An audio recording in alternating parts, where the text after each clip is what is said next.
Terima kasih semua Yang Berhormat Menteri. Yang Berhormat Menteri jangan lupa pengerang untuk pelanggan sukan naik taraf. Terima kasih Yang Berhormat Menteri. 15 minit. Bismillahirrahmanirrahim. Assalamualaikum warahmatullahi taala wabarakatuh dan salam sejahtera.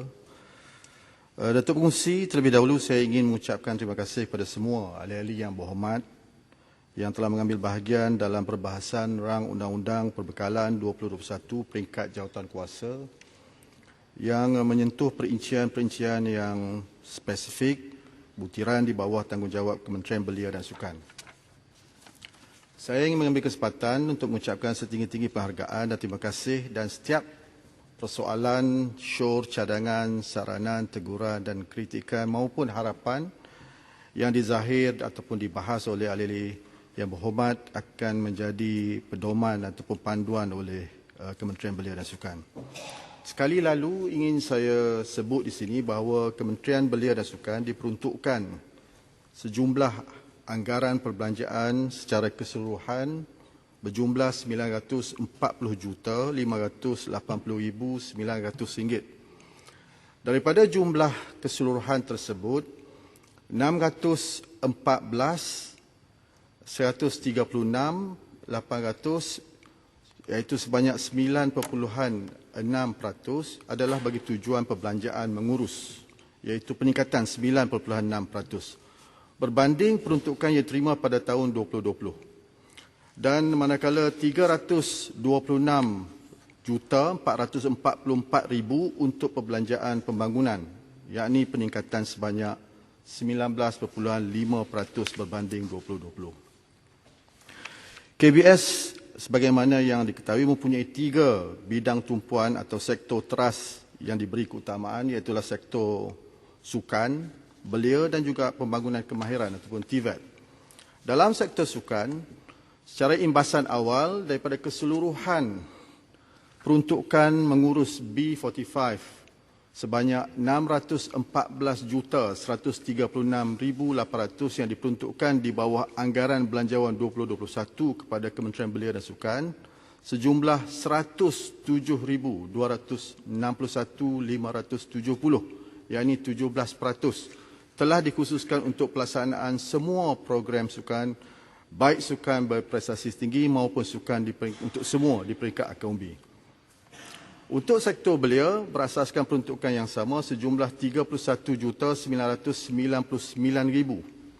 ataupun sekitar 6% daripada B45 telah dikhususkan untuk pelaksanaan program belia. Bagi sektor TVET, pelaksanaan program TVET ataupun pembangunan kemahiran di bawah seliaan KBS telah menerima peruntukan sejumlah RM113,467,900 ataupun 18.48% daripada B45, menyaksikan peningkatan sebanyak 3.27% berbanding 2020. Saya nak jelaskan secara keseluruhan bajet KBS belanja mengurus dan pembangunan bagi tahun 2020 hakikatnya meningkat sebanyak 12.9% berbanding daripada 2020. Izinkan saya untuk menjawab dan memberi respon dan menjelaskan apa yang saya sebut tadi. Banyak ahli parlimen yang berhormat yang membangkitkan berkaitan dengan soal penurunan jumlah peruntukan belanjawan daripada 1.14 kepada 9.40. Saya nak jelaskan bahawa 2020 belanjawan disediakan berdasarkan unjuran yang dibuat pada 2019. Unjuran itu berdasarkan kepada pendapatan yang bakal dijana oleh pihak kerajaan dan juga pendapatan melalui pungutan cukai dan sebagainya. Namun pada 2020, sebagaimana semua kita sedia maklum, kita telah kita telah berdepan dengan penularan COVID-19 yang menyebabkan beberapa perkara berubah. Dinamik dunia berubah, malahan dari segi harga minyak mentah berubah. Tentu sekalilah unjuran yang dibuat oleh 2019 untuk belanjawan 2020 juga berubah. Keduanya ialah kerana dalam 2020 disebabkan oleh COVID-19, kerajaan terpaksa memperkenalkan pakej rangsangan ekonomi dan pelbagai lagi inisiatif bagi tujuan untuk menangani penularan COVID-19 dan bagi memastikan kelestarian, kemampuan dan juga the livelihood of rakyat dapat diteruskan. Dan antara sumber yang diperolehi oleh kerajaan melalui pakej rangsangan ekonomi selain daripada fiscal injection ataupun daripada borrowing adalah melalui penjimatan ataupun rekalibrasi peruntukan-peruntukan yang diberi pada kementerian. Jadi saya nak jelaskan, walaupun dilihat hakikatnya belanjawan 2020 diperuntukkan 1.15, namun peruntukan sebenar setelah berlaku sekatan yang dipulangkan semula kepada Kementerian Kewangan adalah berjumlah 833,306,000. Ini bermaksud 940 juta ini merupakan pertambahan hampir lebih daripada 100 juta. Jadi ini bagi juga menjawab beberapa persoalan yang dibangkitkan oleh beberapa yang berhormat sebentar tadi. Demikian juga yang dibangkitkan oleh Bukit Mertajam berkaitan dengan emolumen. Ingin saya jelaskan bahawa emolumen yang berlaku pengurangan ini disebabkan oleh pendekatan yang digunakan oleh Kementerian Kewangan, outcome based budgeting, di mana pada dahulunya peruntukan untuk penjawatan emolumen dibuat berdasarkan pada waran yang dikeluar. Namun jumlah waran yang dikeluar dengan jumlah jawatan yang diisi adalah jumlah yang berbeza. Malah manakala pada 2021, peruntukan disediakan hanya untuk mereka yang mengisi jawatan. Bererti kerisauan, khawatir kalau ada kekurangan ataupun kalau ada pekerjaan ataupun mereka yang diberhentikan kerja kerana berlaku penurunan itu sebenarnya tidak berlaku. Tapi ianya adalah hasil penjimatan ataupun melalui proses OBB saya sebut tadi. Ya. Terima kasih Tuan Pengerusi dan juga terima kasih kepada Yang Berhormat Menteri dan saya merasa lega mendengar penjelasan Yang Berhormat Menteri terutamanya tentang tidak akan berlaku pengurangan staf. Tapi saya mohon penjelasan sama ada perkara ini, pengurangan staf ini tidak berlaku setakat pekerja tetap ataupun termasuk juga pekerja kontrak. Kalau ada pengurangan pekerja kontrak, berapa orang yang terlibat? Terima kasih. Pada waktu ini yang saya sebut tadi adalah yang butiran yang disebut oleh YB, iaitu di bawah Jabatan Belia dan Sukan, dan di bawah itu tidak ada pengurangan. Kalau nak ada jawatan kontrak dan di bawah butiran lain mungkin ada, tetapi itu berdasarkan kepada keperluan. Tapi pada waktu ini tidak ada jawatan yang dikurang dan tidak ada pegawai yang diberhentikan. Seterusnya, Menteri, just satu perkara. ya. Terima kasih. Saya juga ada sebut tadi butiran 030200 iaitu emolument kaki tangan kontrak. Jadi saya minta kalau tidak ada butiran ataupun tidak ada maklumat sekarang, saya berharap Menteri boleh bagi dalam bentuk bertulis tentang perkara ini. Tentang Butiran yang YB sebut tadi, tak ada. I can give you right now. Okay, thank you. Terima kasih. Baik, YB Johor Bahru juga tadi membangkitkan berkaitan dengan Karamjit. Saya memang juga merasakan Karamjit ni adalah seorang yang kita semua sedia maklum telah mengharumkan nama negara dan terpapar dalam akhbar-akhbar berkaitan dengan apa yang telah beliau lalui, dan ini sebenarnya bukan hanyalah beliau seorang tapi banyak lagi mereka yang terkesan disebabkan oleh this unprecedented period of challenges that kita kena lalui. Namun saya akan berjumpa dengan Karamjit dan Yakib telah pun melakukan dan berjumpa dengan Karamjit. Cuma saya nak maklumkan bahawa terdapat dakwaan bahawa Karamjit dijanjikan pencen. Saya masih melakukan semakan kerana pada waktu ini yang ada skim pencen hanyalah mereka yang memenangi pingat di Olimpik. Ini dimulakan oleh pengarang sendiri ketika beliau Menteri Belia dan Sukan di Olimpik di Athens. Dan kemudiannya diteruskan dan diperluaskan di zaman Rembau menjadi Menteri Belia dan Sukan, iaitu diperluaskan kepada Paralimpik.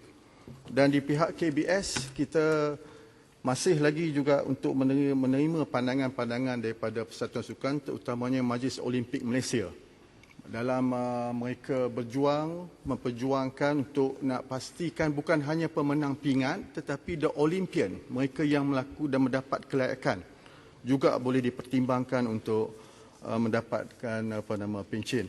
Dan ini adalah antara yang sedang diperjuangkan oleh KBS. InsyaAllah bila mana semua siap, saya akan bawa perkara ini ke Jemaah Kabinet. Menteri, terima kasih Timbalan Pengurusi. Saya menyambut baik pendekatan yang agak segera untuk berjumpa sendiri dengan saudara Karamjit. Cuma seperti Menteri sebut tadi, ianya bukan adalah kes terpencil. Nampak gayanya perkara jaringan keselamatan sosial dasar itu perlu dipertimbangkan semula. Sebab mereka yang berkecimpung dalam memperjuangkan, mengharumkan nama negara, banyak yang terpaksa mengeluarkan modal sendiri. Jadi bagi saya, sebab itu saya kaitkan juga dengan persatuan-persatuan di peringkat akar umbi, kebanyakannya mereka bermula dengan keluarga berkorban. Kalau kita baca cerita Nicole Nevitt sebagai contoh, beliau berjaya atas bermulanya dengan keluarga membantu. Jadi saya mohon dasar perlindungan jaringan keselamatan sosial dalam saya memperjuangkan untuk Grab driver dan sebagainya, di bidang gig ekonomi, saya rasa ada keperluan untuk Menteri mereformasikan, buat perlindungan untuk atlet-atlet negara kita. Terima kasih, saya terima pandangan Yang Hormat, dan sememangnya kalau mereka yang masih lagi berada pada dalam status atlet, mereka dilindungi oleh skim insurans, dan ada skim yang saya tak ada detail di sini, tapi skim insurans ini to cover in many aspect of eventuality kalau berlaku. Dan inilah juga yang dilakukan oleh pihak KBS. Baru ni pun saya baru serahkan cek berjumlah 104,000 kepada seorang pemain sepak takraw yang mengalami kecederaan. Dan dalam soal mereka yang berstatus atlet, mereka memang sentiasa orang kata dilindungi oleh, cuma yang menjadi persoalan adalah bekas atlet. Sebab itulah saya pada peringkat awal ketika memikul tanggungjawab sebagai Menteri Belia dan Sukan, saya melihat penting untuk saya mengupayakan lebih YAKIP. Dan pendanaan kepada YAKIP pun dahulunya di waktu zaman MUA menjadi, mereka memperolehi secara langsung daripada Kementerian Kewangan sejumlah 3 juta ringgit. Jadi setakat ini saya telah salurkan hampir 600,000 dan saya difahamkan permohonan saya 1.5 juta juga telah diluluskan.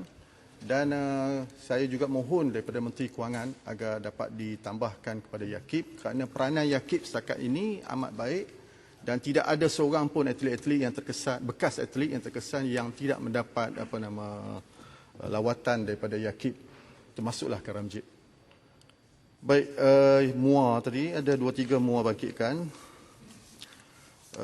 berkaitan dengan gelembung sukan. Saya ucap terima kasih apa yang dibangkitkan oleh MUA ketika dalam soal jawab lisan. Cuma saya nak perjelaskan, sebenarnya padang komersial ini sudah pun dibenarkan. Ia bermula daripada gelombang ketiga COVID, bila mana PKPB dilaksanakan pada saya kira 14 Oktober. Pada peringkat mulanya, semua aktiviti sukan juga dihentikan. Tetapi hasil perjuangan KBS pada 19, iaitu 5 hari selepas itu, sektor-sektor sukan tertentu telah dibuka balik. Terutamanya sebagaimana saya sebut gym. Saya kata gym ni adalah satu aktiviti yang kata for me, mereka yang mengamalkan gaya hidup sihat, tentu sekalilah mereka akan menjadi pematuh SOP yang cukup hebat dan tinggi. Dan demikian juga kalau dilihat dari segi gym yang ada di seluruh negara, tidak ada langsung kluster gym. Malahan saya pernah buat tinjauan di Lampangan, YB. Salah satu dia ialah Fitness First yang mempunyai rantaian yang luas ataupun terbesar di Malaysia dengan Celebrity First.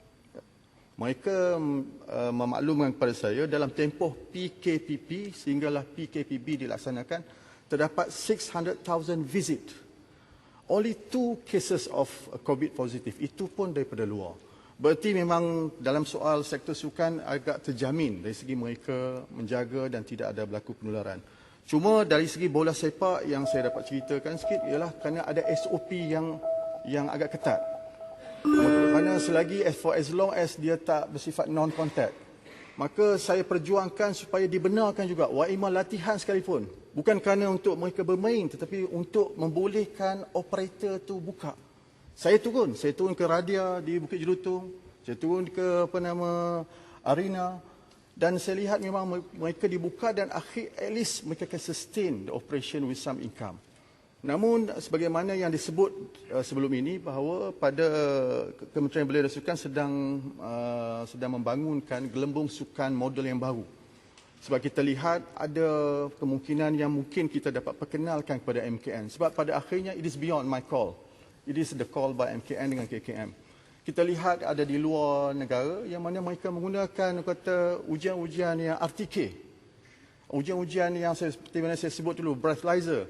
Yang mana you test, you play. You test, you go and watch. You test, you can fly kalau dalam tourism. Jadi mungkin kalau kaedah itu satu hari nanti diterima and it can bring the sense of normalcy balik kepada rakyat dan mungkin ia akan menjadikan sukan ini. Tapi saya dapat beri jaminan kalender 2021 insya-Allah saya akan pastikan tidak akan ada a pause button to be push on spot berdasarkan model ini. Dan kemudiannya berkaitan dengan kompleks Muar Hub.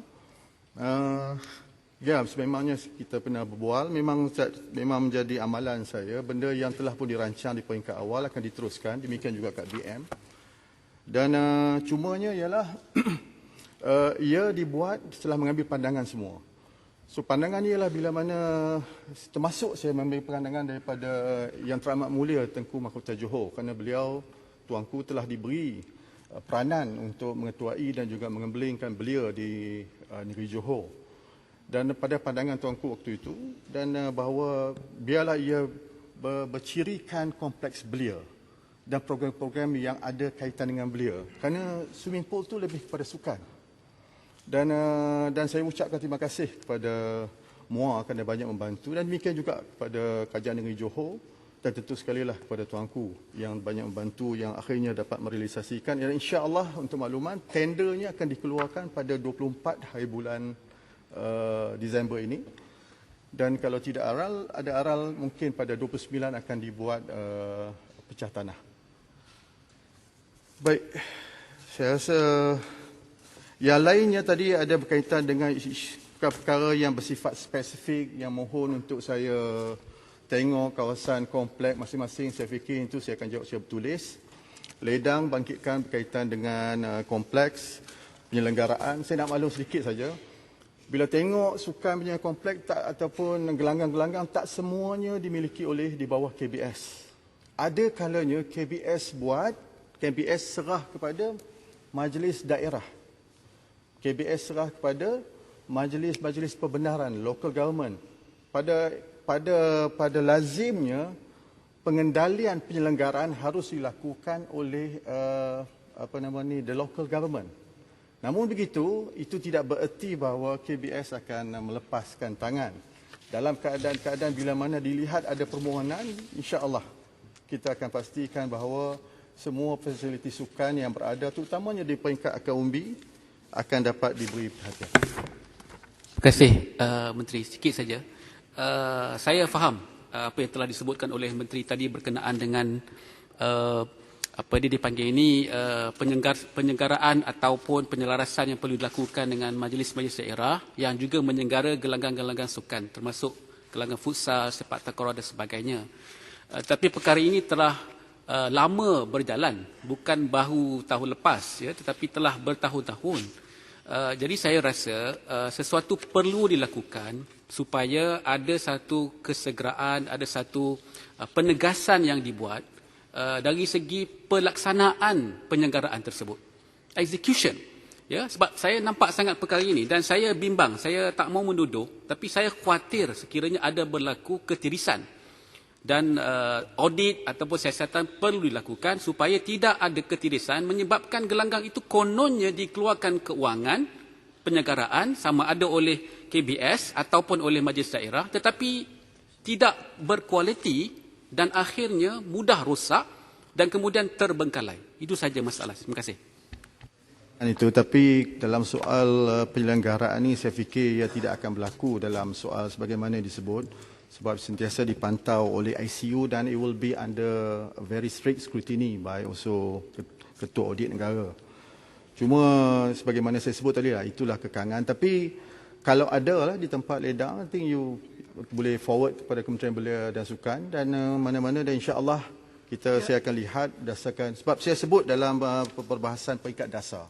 Salah satu yang saya ingin lihat bila saya panggil bagi pembangunan, saya minta supaya dibuat pecahan secara keseluruhan daripada 2016 ke 2020 dalam RMK 11. Dan tengok secara demografi, bagaimana kata taburan program atau projek-projek pembangunan yang dah dilakukan di seluruh negara. Dan adakah ia uneven? Bagaimana keadaan? Baik, alhamdulillah setakat ini luar bandar masih mendapat kata tempat, hampir 42% keseluruhan daripada program pembangunan ditumpukan pada luar bandar. Namun ada negeri-negeri yang mempunyai kupaian lebih. Saya maklumkan ini seperti negeri Sarawak. Negeri Sarawak banyak yang membelanjakan daripada kerajaan negeri sendiri.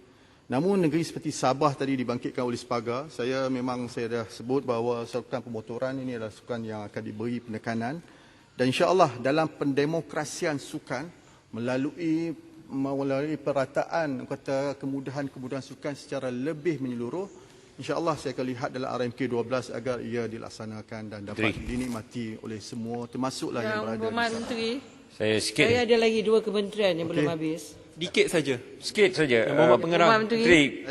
Menteri dah menjawab. Saya habis. Maknanya mual lah. Lepas tu yang Menteri kena. Menteri, Pontian pun Terima kasih yang berhormat. ingin menimbulkan Kalau boleh ada juga. 3 perkara. Kalau tidak boleh jawab secara lisan, secara bertulis pun saya harap boleh membantu.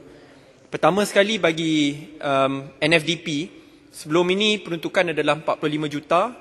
Saya ingin tahu bagi tahun depan berapa peruntukan yang akan diberikan, khususnya apabila ada perjanjian dengan Kementerian Kewangan 30 juta ringgit daripada sugar tax akan disalurkan kepada kementerian. Seberapa peruntukan pada tahun depan? Kedua, adakah BTN akan dihidupkan semula? Dan yang ketiga, adakah hak penganjuran SUKMA akan dikekalkan bagi negeri Kelantan? Yang terakhir cuma saya nak katakan terima kasih kepada Yang Berhormat Menteri. Senang nak jumpa, senang nak berdiskusi. Saya berharap bagi menteri-menteri lain sama juga. Sebab itu saya harap rakan-rakan pembangkang tak adalah buat undi belah bagi. Terima kasih. Sikit aja, Menteri. Menteri yang berkaitan ya.